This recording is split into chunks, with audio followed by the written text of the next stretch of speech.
We welcome you to another edition of Derailed. It's Harry Mayes Eytan Shander, and as you can see, we are not in our usual spot. We are in the best spot you can find, the #1 casino in Pennsylvania. That's Parx Casino. Inside, of course, voted by ESPN as the top sports bar in the country. Chickies and Pete's, as you can see. We've got tons of crab. Listen, I don't know how many crab fries the two of us are going to eat over the next hour or so. But we've got our work cut out for us. I don't eat when I'm on the air. You know that from working with me in radio for many years. Well, we also have a video component. And this is a video component. Nobody wants to sit there and watch me eat crab fries, even though they are the best crab fries on the planet. You can work them in. Yeah. I mean, that's what we do here, is we work in our mugs as well. Right. I noticed the commemorative mugs. We're a little spiffed out today. I mean, this is a classy joint. That's what happens. Parx Casino. You got to look good. We just took a walk around here, and they poured in about $50 million. Everything that you've seen with Parx is only getting better. Yeah. It's amazing, really, to see from what we know, the sports book that's coming. It is coming. It is coming. It's coming. And the ability to slot games that they have here, it's insane. They got 3,600 state-of-the-art slots, Eytan, to be exact. And you mentioned the sports book. That's coming. And it's going to be temporarily housed in the 360 Lounge, which is actually, we went over there. Yeah, I've been in sports books. The temporary location is better than most sports books you've ever seen. You're right. And that's temporary. And think about anybody that's in the Northeast area. Think about anywhere that's in the Delaware Valley. Think about anywhere that's west Montgomery County, Chester County. You've got the #1 casino in your state, and it's in your backyard. It's amazing. So we thought we would hang out with you here. Right. Now, we've got some great giveaways. We've got some people that have already showed up. It's going to be a fantastic show today. There's going to be some difficult things we'll talk about from a topic standpoint. Yeah. But the bottom line is, we're going to be having fun at Parx and Chickies. And it's Championship Saturday. Huge for everybody. Big day for college football. And the gamblers out there as well. Absolutely. And then, of course, we got NFL Sunday and a big Eagles game on Monday Night Football. It's a nice segue. Right. As they host the Redskins in a huge game, because what makes it bigger is the fact that the stinking Dallas Cowboys showed up on Thursday night and beat the New Orleans Saints, that which puts them at 7-5. They haven't looked this good since that year, a few years ago, when they went 13-3, right, and then got beaten by Aaron Rodgers and the Packers in the first round. But they looked really good and complete Thursday night. So this Monday night game is an absolute must-win for the Eagles. It would put them at 6-6. It would drop the Redskins to 6-6, one game behind the Cowboys with a game to play against them. 53%. All right? You win 2 straight. Don't worry about what Washington's doing. Don't worry about what Dallas is doing. Don't worry about what Green Bay or anybody else that could be hovering around that final wild card spot. If the Eagles win 2 straight against divisional opponents, Washington and Dallas, 53% chance. That's of winning the division. Of winning the division, exactly. Yeah. Now, that's better than 50-50. Granted, it's a small margin, right. Yeah. But that's better than 50-50. It still doesn't feel like, and I think I know why, because when you look at, okay, win the division, make the playoffs, there's still then what? Yeah, I know. It doesn't feel like this magic can be captured, and I'm not saying I'm not rooting for them, because I want that 53% to turn to 100%. No, I hear you though, and I think it's reflective in the fan base too. Ever since the season kind of got out to a clumsy start, and you started to see the Rams and the Saints. Yeah. I know the Saints lost week 1, but they immediately got on a roll, and you started to be.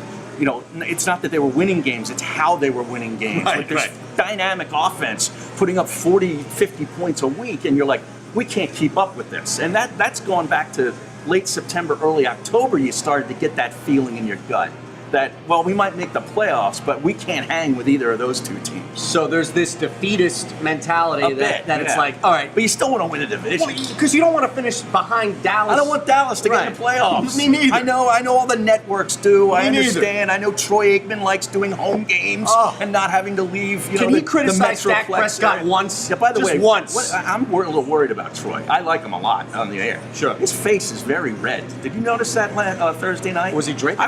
No, he's not drinking. But I was texting with our old boss, actually. I go, oh, yeah? Yeah, he knows Aikman. I said, what's up with Troy? Our old boss before the boss. Yeah. The guy who's out west. Yes. I mean, what's going on with Troy Aikman? I'm a little worried about him. What happened to his I don't face? know. I don't know. You sure he wasn't out sunburned? Like, That's what it kind of looked like. He was under a sun lamp or something pregame for a little too long. what did Buck look like? Did he look normal? Buck looked normal. He looked fine. All right, so there wasn't any like CGI stuff. No, done to no, his no, face, no, or- no. You sure this wasn't a doctored pic that you saw? It wasn't. I know what you're trying to do. You're trying to derail me off the topic of football. Okay. No, We're gonna no, stick no. to football. I want to get back to the Eagles. But the Eagles are going to get some cornerbacks back this week. It looks like. Now, no Jalen Mills. No, But no. Rasul Douglas is back, and Sidney Jones, Sidney I Jones believe, is back. is due back too. So they should get some help because I can't believe they actually won the game against the Giants. I mean, they were losing 19-0 in the first half, It's and brutal. you're like, oh my God, like they're not only going to lose, they're going to get blown out by the Giants,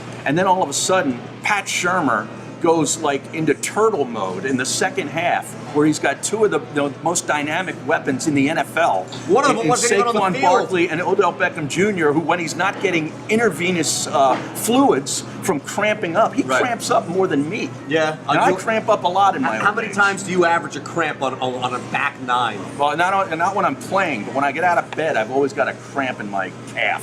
What year in your life did that happen where you just woke up and it was like, all right, I went from waking up and I can do whatever I want Yeah. to now I have to wake up, gradually get out of bed? I only wake up once at night to go to the bathroom, though. I don't have that issue, okay? But when I wake up and get out of bed in the morning officially, there's always a cramp, and that's occurred ever since I broke my ankle. Oh, okay, well, that's recent. Yeah. That's not like you turned 45. No. And it was It's not like your downhill vision. from then. Like when I turned 47, all of a sudden I couldn't see anymore.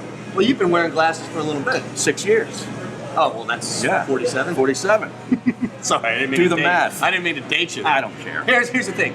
I know in my heart of hearts the Philadelphia Eagles are going to come out and they're going to blow Washington out. They're 6.5-point favorites, by the way. And that I think it opened at 7 and Yeah. only dropped a half point, which tells you that.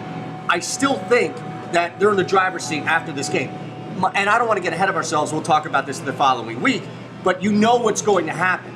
We're back to that typical fatalist mentality of they're going to crush the Skins and get their ass handed to them by Dallas. Because they already had an opportunity to come up big on Dallas, and they didn't. No, they didn't. If Dallas plays the way they did Thursday night, I don't see the Eagles beating. Well, what's to say that they win? Their defense is all over the place. Their defense is phenomenal. They got great cornerbacks. They've been assembling this roster for the last 2 or 3 drafts, and you got to give Jerry Jones' son some credit here because he's basically the guy out there working with the scouts, picking them. Right. And they got a Wouzier in the draft that was on the Ben Franklin Park grade. Remember when Drew Pearson was getting booed? Right. And it overshadowed the draft pick, which was a Wouzier out of Colorado. I'm like, I feel bad for that kid. He's a great football player, and nobody even knows he was taken because look what he's doing this everybody's year. booing Drew Pearson. Well, that's the kid that they took in that pick, and then they got the kid Jones out of UConn, who I watched up close for a couple of years, and I knew that he was a stud. Yeah. So they're putting together a great roster, and Sean Lee. Nobody talks about Sean Lee not being there anymore. Well, you don't need to with Van Der Esch, Esch right? and the linebacker from Notre Dame that they took, who got hurt in a bowl game.